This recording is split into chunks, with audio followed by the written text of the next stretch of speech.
Improve it, peeps. It's everybody's favorite week, HRShark Week. You didn't even know that was a thing, but now you know. So I'm thrilled to bring you one of my new favorite content creators on the interwebs today, Clark, HRShark. He is an HR leader on Wall Street, a career coach, and a content creator. And HRShark Clark is not only a very fun name to say, it is also a TikTok, Instagram, and content creating machine. Clark has a full-time job in human resources and also spends his weekends creating content to help human resources professionals feel less alone, to bring humor to the workplace. So today we're going to talk about just that, why human resources can also be humorous.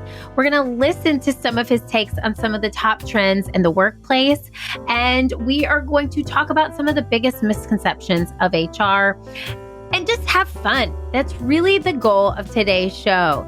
Today is for you to sit back, relax, and enjoy. So here it is, my interview with the one, the only HRShark Clark. Are you a leader searching for new and innovative ways to drive employee engagement and team morale through the roof? Do you want to create a company culture where everyone feels seen, heard, and valued? Hi, I'm Erin Diehl, business improv edutainer, philfluencer, and professional Zombie who is ready to help you improve your it. Your it being the thing that makes you, you.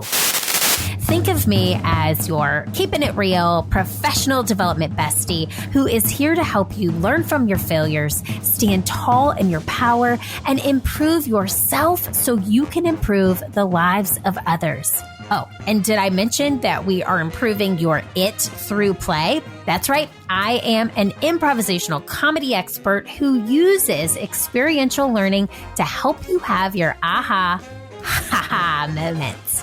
Those are the moments when the light bulb goes off and you're laughing at the same time. So grab your chicken hat, your notebook, and your inner child, because I'm going to take you on a journey that is both fun and transformative. Welcome to the Improve It podcast.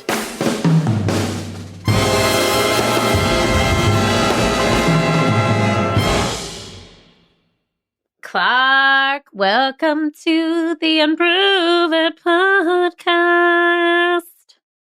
Hey. Were you like, what just happened? I feel like I'm in a recording studio, like I have on like the Mariah Carey headphone, and I was giving you like the vibrato with the hand gesture. Welcome to the Improve It pod. So happy to have you here. I got to give them the real deal. I got to do it, Clark. I got to do it because I wouldn't be a philfluencer if I didn't lean in and say the truth. Clark and I have met before, and this is a secret. We recorded and our internet was fuzzy and we had some sound issues. So we said, you know what, scrap, we're doing it again. So this is take 2 on a different day. Fail, yeah. Fail, yeah. Fail, yeah. So I'm going to ask you this question, and maybe you have some different answers than our time before. What are 5 interesting facts about Clark that we can't find on your resume, which we don't know your resume because we don't know your last name, but anywhere that HRShark lives? What are 5 fun facts about you? And I'm going to start it off with this little ditty. 5 facts, 5 facts, 5 facts, 5 facts, 5 facts, 5 facts. Clark, 1. Let's do it. Number 1, I'm a small town boy, so I grew up in a tiny little town in Ohio, the cornfields of Ohio. Not a lot of people know that. Yes. All right, number 2. So I'm a diehard Buckeye sports fan. I'm 4th generation Buckeye. My whole family went there. Try not to hold it against me, but if you see me, send me a go Bucks, and I will be your best friend. Okay, we got to talk about it. 3. So 3, a little bit career. So I have moved all around the country with my job. I like I said earlier, from a small town in Ohio. I've been spent time in Charlotte, Baltimore, Fort Worth, Chicago, and now I'm in Dallas. So I've been all over the map in the U.S. with my job. So fun fact. Okay, 4. 4, more of a personal thing. I'm a softie. So every wedding that I go to, I typically get emotional. I cry. I love seeing happy people, and I'm a softie. So people call me, the people who know me well, I'm a softie. Love it. 5. And five, I'm going to make a shameless plug. So I have an ebook that I created out there on my pages that you should definitely look up. It's How to Land Your Dream Job Interview Hacks. So definitely check it out. 43 pages of pure how I've gone throughout my career and where I got to where I am today. So check it out. Okay, we will link to it in the show notes. That is amazing. Shameless plug away. But let's go back to one of the most important facts. As you know, I am a Clemson Tiger through and through. And I did find this out last time we chatted, and I continued this interview that you are an Ohio State fan, and that's fine. That's fine. We're still friends. We're still friends. But I don't know if I can ever say go Bucks. I don't know. Clemson's been a pretty good rivalry the last couple of years. I think we're split over the last couple of years, but I think all time Clemson's got us beat. So I don't know. It's a friendly rivalry, but when we play football, it's not so friendly. I know it is friendly until that moment, and then I'm like, but you know what? Whole other topic, whole other podcast. Football has taken. For me, football feels different post-pandemic. I don't know why. I'm like not as diehard as I was. So that's my own journey. We won't go there. Let's go back to you. So let me ask you this. If you could have an intention for this show, for the Improve It audience, what is one word that you want to get out of today's show or to give to our audience today? One word. So I would come up with laugh. So in your job in general, I don't care what you do, if it's HR or if it's not, just don't take yourself so serious and just find time to laugh throughout the day. Yes. Have you ever used improv for business or ever done improv before? I have not personally been involved in improv. I've seen people like yourselves in like facilitate, and I'm super impressed and how much it brings out of leadership teams and close niche. So I've seen it before, but I've never personally been involved. I think it's a great thing that many leadership teams should be involved with. Yes, I agree. I mean, clearly made a career out of it. Love it. But that's cool. So what I love is that you have no comedy background and you have started this awesome entity, HRShark, which is one of my favorite. I actually told my toddler that I interviewed HRShark the other week, and he was like, HRShark, like he just thought it was the best rhyme ever. So what made you decide to start this TikTok and Instagram account, HRShark? Yeah, so originally, like a lot of businesses created during the pandemic, really wanted to help people from a career perspective, like very fortunate to where I am today. And from an HR perspective, I've gained a lot of skills and tips and tricks along the way. And during the pandemic, it's like, I want to give back. I want to help people kind of hit their career goals and kind of take that next step that they never really imagined that was out there. And so the best way to put yourself out there is just jump on social media, and humor was how I kind of spin like different tips and tricks and put a humor thing to them so they resonate versus like getting in front of a camera and just talking very boring and kind of getting up there and talking about, it's like, how do I deliver this and pitch this to people to get them to laugh? And that's where humor comes into play. And so that's what really makes me stand out versus other influencers in the space, is I put in more of a humor spin to it. So trying to help as many people as possible and leading that with humor. So I love it. And you are an influencer. I am a fail-fluencer. We are so different yet the same. So, okay, let me ask you this. When you lead with humor, so when you get into your creative mode, which you told me before, you batch, you sit down, you crank these out on the weekends, which that takes time, effort, energy, planning, intention to sit down on a Saturday and do. So for you, when you do this and you lead with humor, how does that hit differently for people? What does the humor do to the content? yeah, so in general, like finding a job is very stressful to begin with. It's just like, oh, you have to prep and all the research and just a lot of awkward conversations with people that you don't know, and you have to pitch yourself and talk about yourself. And so it's like putting that humorous spin to it and getting a good laugh. So it really helps you buy in. So I've had so many friends like reach out to me, and so I just went through this HR training. It's super dry and boring. Like, how do you do this every day? And it's like, you gotta make it fun. You gotta spin it so people can laugh and enjoy it. And that's how you consume data. That's how people like can be able to relate to different things. It's like, oh, that made me laugh because I felt that way before. So you know what, this guy might know what he's talking about. And so just make it relatable content and give people a laugh along the way. Oh my God, I love it. And that's exactly how I feel about humor too. It's empathy, right? You show people, you know what I find so interesting is people find the most mundane things interesting and funny because they're relatable. And that's what I see with your content on HRShark. You're taking the things that HR professionals do every day, that people see HR professionals do, and you're bringing it to life by showing the truth in that comedy. And that's a big piece of comedy is the truth and the specificity. And I could go on and on about this topic because I love it, obviously, so much. But it's really interesting because people latch on to that. Like when you say, okay, this is something from my childhood, so I'm speaking for myself. I'm almost 40. So Etch-a-Sketch, right? Like the word Etch-a-Sketch brings me joy. I think back to my playroom in my house in Georgia when I was in elementary school, and I was, playing with this Etch-a-Sketch and the hours of joy it brought me. And it's a smile to my face.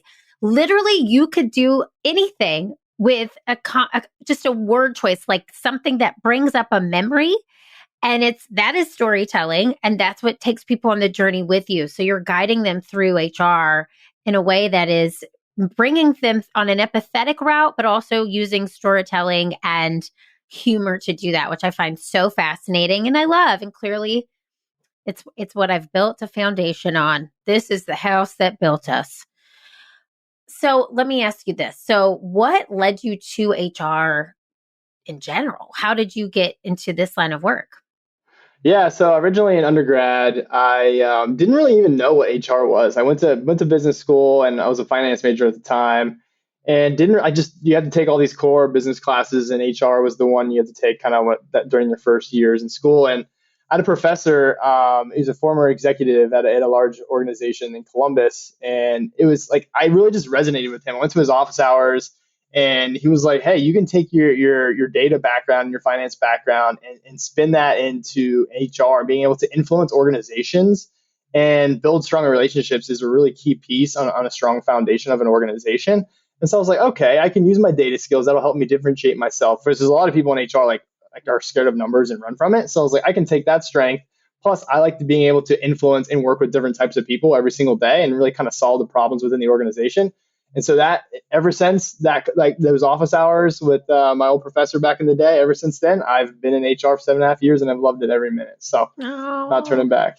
I love that. And also, it's so fascinating how people come to this line of work. I was in recruiting prior to being starting Improve It. And I never thought, I didn't go to school for recruiting. You can't go to school for human resources, but I never thought this would be the line of work that I went into. But it really is. You're problem solving, you're helping people, you're constantly learning too. There's no, once I do this job is complete. You're constantly problem solving, helping people solve their problems. And I think it's awesome that you found a career you love, but then you've also combined that with a passion for this content creation. And what I really want people to hear today, Improve It peeps, is Clark is taking his job, which a lot of HR leaders, talent development leaders, and any type of L&D talent dev community listen to this show.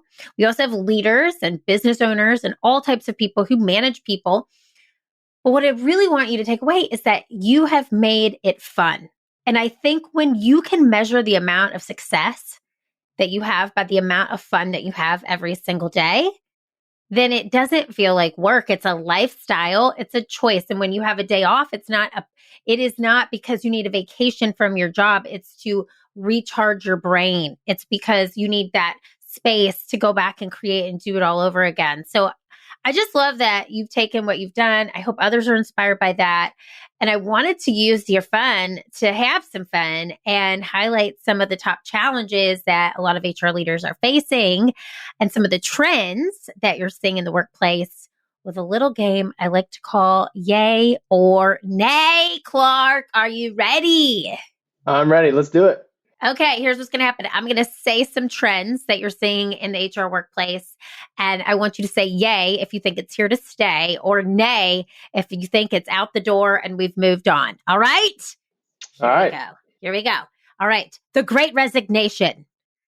So two-part answer on this one. So it's here to stay, yay, short term. So, I mean, there's been studies out there from McKinsey and Company that 40% of current employees are looking to leave in the next 3 to 6 months. So that is like huge. It's still going to go on. But then long term, I think the recession is going to start to pull that back. I mean, the Fed is putting a bunch of interest rates are going higher and higher by the day.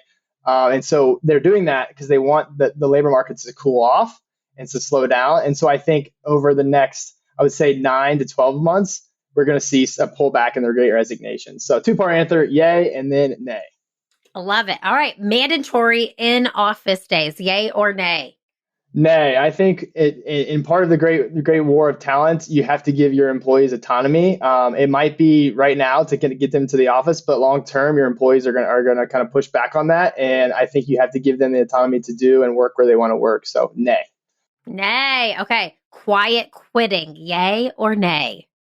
Quiet quitting, I would say yay. So quiet quitting, someone just put this nice trendy name to it. It's been around for a long time and it's going to continue to be around. It's just people that are not excited about their jobs. And so until employers can give employees what they want to continue to grow and develop and be challenged, it's going to stick around for a very long time. Totally. Okay. Virtual happy hours, yay or nay? Nay. No, never a huge fan of virtual happy hour. I mean, maybe this might be cool once when the pandemic first started, but no, I think we gotta phase those out. Nay. Okay. Saying you're on mute, yay or nay? Yeah, it's definitely here. I mean, human error is real. It just happens. People get super passionate and forget to take themselves off mute. So I think it's here to stay. Yay. Okay. And wearing real pants to work, yay or nay? Nay. I think that nowadays it's super relaxed. People back in the day used to wear suits to work every day. Now you never see a suit at work. So I totally believe that. I think it's going to be more casual, more comfortable. So nay. Nay. Okay. Love it. Good job. Give yourself a round of applause, Clark. I'm clapping. Everyone clap where you're at. Stop driving. Take your hands off the wheel. No, honestly, I love this. That was so fun. But let me ask you this. Which one of those topics made you cringe the most and why? Cringe. So virtual happy hour. I think this it was a trend that lasted way too long. It was like Zoom fatigue was real. I remember just being on so many Zoom calls and then it's like, okay, happy hour, and you have to feel obligated to join because you don't be like that negative Nancy that doesn't join the team virtual happy hour. So that one makes me cringe to this day. So please stop doing those. Oh my God. I'm with you. I agree with you so hard. And it was like, I feel like people are coming out of the woodwork. Like you're like, oh my God, we can talk now. And friends from high school who I haven't talked to in you know what? I shouldn't say that because I actually enjoyed talking to these people, but it became so mundane. And then the fact that you couldn't go anywhere and leave your house just added to it. But now I hear you. I've tried, my team is remote and we've tried to do them. And we're like, no, we don't even want to do these. It just doesn't even feel normal to this day. So agree with you. Which one of those topics do you think is getting the biggest moment right now?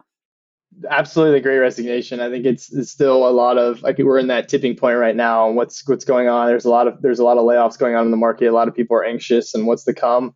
And so it's going to slow down. There's still the jobs report came back recently. There's still a ton of open jobs and not enough people to fill them. So it's kind of that in between. Which way is it going to go? How long is it going to take? No one really knows. But I think the Great Resignation is still very top of mind to many people right now. Totally. And then there's the spin-offs of it, the Great Regret. The great, what else? I don't know. That's one that sticks out the most to my mind. But this one has been a topic for the past year. I mean, I was talking about that a year ago on this show. So I hear you on that. Overachiever, perfectionist, career-minded, focused. Did those words resonate with you? It's Erin, your recovering perfectionist turned failfluencer here, and I want to give a shout out to all my type A leaders out there who are failing it left and right in this quote unquote new normal. Ew. Those words are gross, but they are unfortunately true. So that's why myself and team have decided to celebrate F words at work. That's right, we at Improve It are throwing a F word party. That's F as in Frank, and we can bring that party to you and your team. Now, our newest virtual offering, F Words at Work, is a virtual keynote delivered by yours truly. You need a way to engage 50 plus or even hundreds of your team members via Zoom? Our 1 hour F words at work keynote will do just that. Now, unlike our workshops where we are in and out of breakout rooms, this keynote is a way to appeal to the masses. I don't want you to worry because it is still uber interactive and the F words may not be what you think. So with the notion that failure plus the frequency of failure equals the fundamentals of success, I'll take you and all of the other recovering perfectionists of your organization on a virtual journey filled with laughs, learning, and levity. Reach out to us at learntoimproveit.com on our contact us page to learn more. And I cannot wait to drop some F-bombs with you. Let me ask you this. Knowing that you're in human resources, we have so many people who are in human resources who listen to this show. I've had so many wonderful conversations with people leaders, but I want to hear your take on this. What do you think is the biggest misconception of human resources today, as it stands today? Yeah, so I mean, I get this a lot from a lot of trolls on my pages. Like, HR is not your friend. And so I hear that if we had $1 for every time someone said that in HR, people, we just laugh at it. But I think it's a huge misperception. So first of all, I have a lot of people that I work with that are good friends of mine that are not in HR, that are actually in the business that I'm supporting. And at the end of the day, like we have to look out for the business and protect the business. But at the same time, we look at what's best for the employee. So if there's something that's clearly wrong that's going on in the business, is a policy or whatever it may be, you have to stick up for the employee, because if you don't, they're going to leave. And people are not going to, like, if you don't have the right people in the right seats in your organization, your company's going to fail. I don't care how good your product is. And so that's the biggest misperception is HR is not your friend. They only protect the company. Like, that is total bogus. Like, please delete that from your vocabulary. Like, I absolutely have a lot of great friends that I work with every single day that are not in HR. So that's my biggest misperception. I love it. Let me ask you just a curious question. How do you handle the trolls? Do you get because I remember when we chatted last time, you said it was very positive, but there's always Bob online or, Karen or whoever. So hold on. I have a visitor coming into our episode right now. Big Deal is making an appearance, everyone. That's my 8-pound toy poodle. He's coming in, so you might hear scratching. Okay. So tell me, how do you handle them? What do you do? Yeah, so I actually spin it very positively. So when I start to get trolls, like, the more people comment and engage with your content, it helps the algorithm and actually pushes your content out more. And so it's like, it's kind of poking in a nice, friendly way and keep the conversation going. But if it goes too far and it starts getting super negative, then it's like, all right, I don't have time for this. And they get the block. So, but hey, I appreciate people who have different perspectives. So I welcome that into my content and into philosophies within HR and business in general. But at the end of the day, like, we're all here just trying to have fun. And if you take it too far, you're going to get blocked. Love it. Everybody has their own philosophy on it. I was curious on that take. Hot take. Okay, so let me ask you this. Who is your favorite content creator other than yourself when it comes to workplace humor? Besides Erin Diehl. Yeah, so corporate dumpster fire. He goes by Sam. He does a lot of work from home content. He's hilarious. Definitely check him out. Shout out to him. I've done a collaboration with him before. He's literally every single piece of content he creates is hilarious. So shout out to corporate dumpster fire. Corporate dumpster fire. Okay, I got to check that out. You check it out too, Improve It Peeps.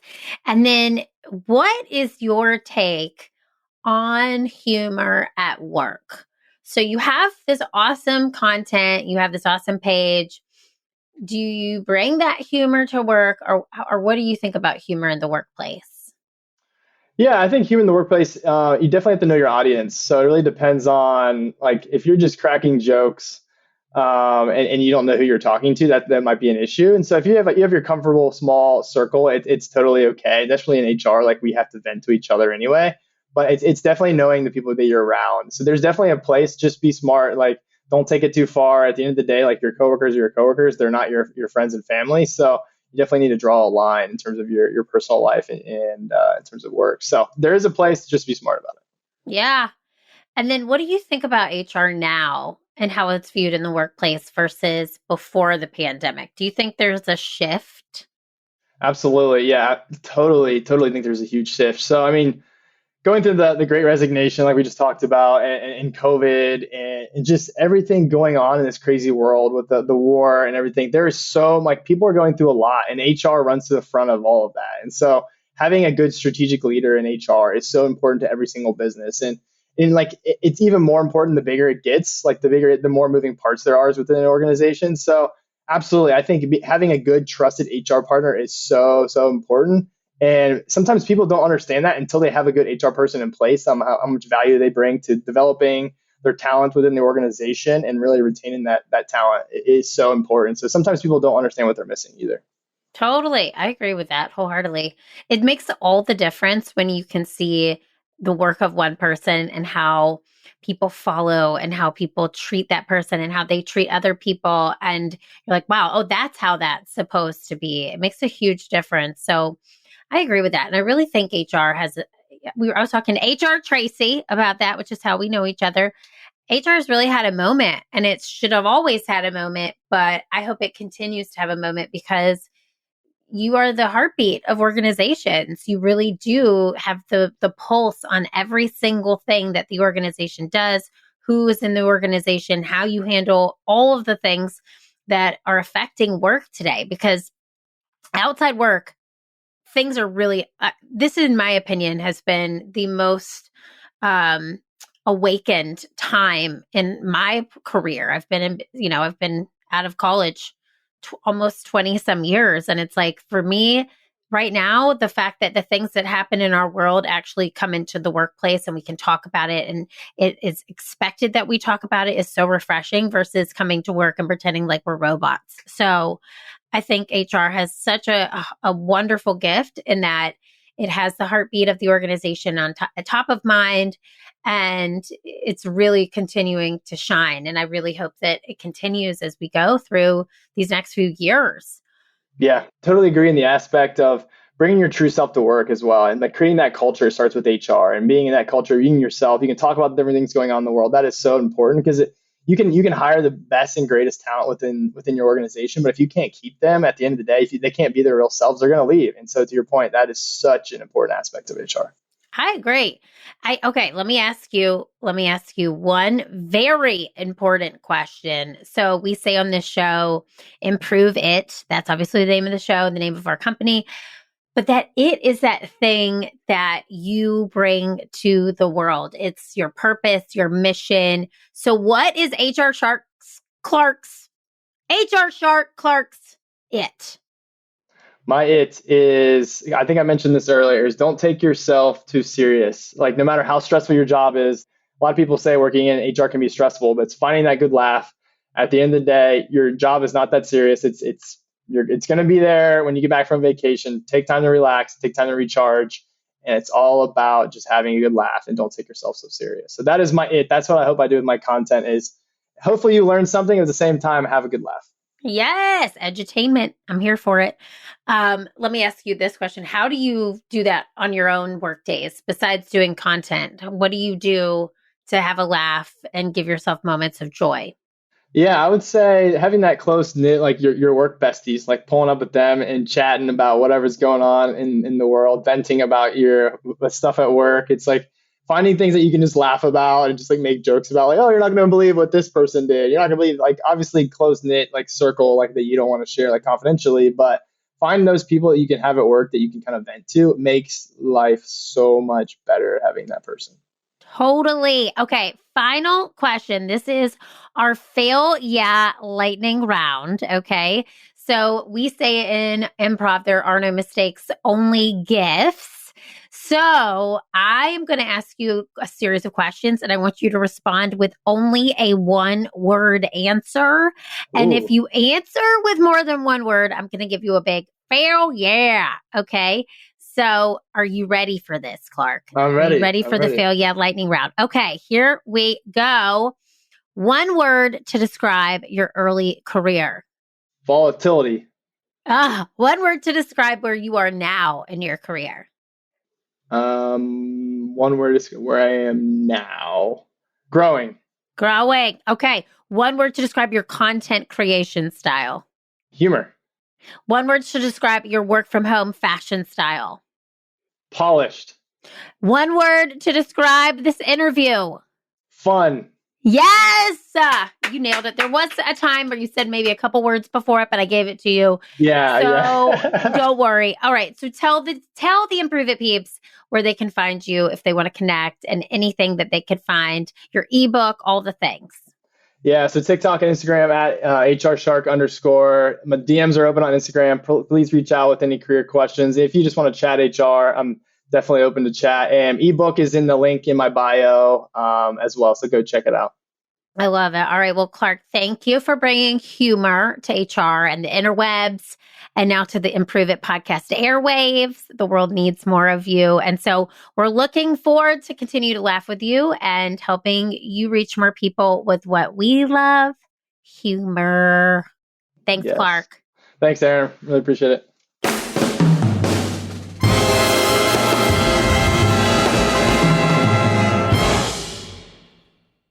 Improve It peeps. So fun. Oh my gosh, that was awesome. Clark is great. And again, no failures go unturned here. As you know, we had to redo this because we had some technology fails the first time. Y'all know I keep it 100 on this show. So that was my second time talking to Clark, and it was absolutely just as fun as the first. Actually, more fun because we didn't have technology issues. So I had a blast. I hope that you did too. And here's what I want you to do. I'd love to give you a little bit of homework. Here it is. Take what you heard today, and I want you to think about the fun in your life. Is your job fun? Is your after job time fun? How can you bring more fun, more humor to your workday? I want you to start measuring the amount of success you have by the amount of fun that you have every single day. For the next week, take out a sheet of paper, rate yourself on a 1 to 10 scale. 1 is today was boring. 10 is today was awesome. And ask yourself, how much fun am I having? See the shifts in your energy, see the shifts in how you show up, not only for yourself, but for your team and for your family and for your friends. And let us know how it goes. I'm so proud of you, Improve It peeps. I'm so just thrilled with the growth that you're putting into your life, thrilled with the fun that you're going to bring to it. And I'm just excited to sit here with you next week. As you know, I want you to keep failing, keep improving, because the world needs that very special it that only you can bring. I'll see you next week. Hey friend, did you enjoy today's show? If so, head on over to iTunes to rate and subscribe so you never miss an episode. Now, did I mention that when you leave a 5-star review of the Improve It podcast, an actual team of humans does a happy dance? That's right. So leave a review for us on iTunes, screenshot it, and send me an email at info@learntoimproveit.com. I'll send you a personalized video back as a thank you. Thanks so much for listening. Improve It peeps. I'll see you next Wednesday.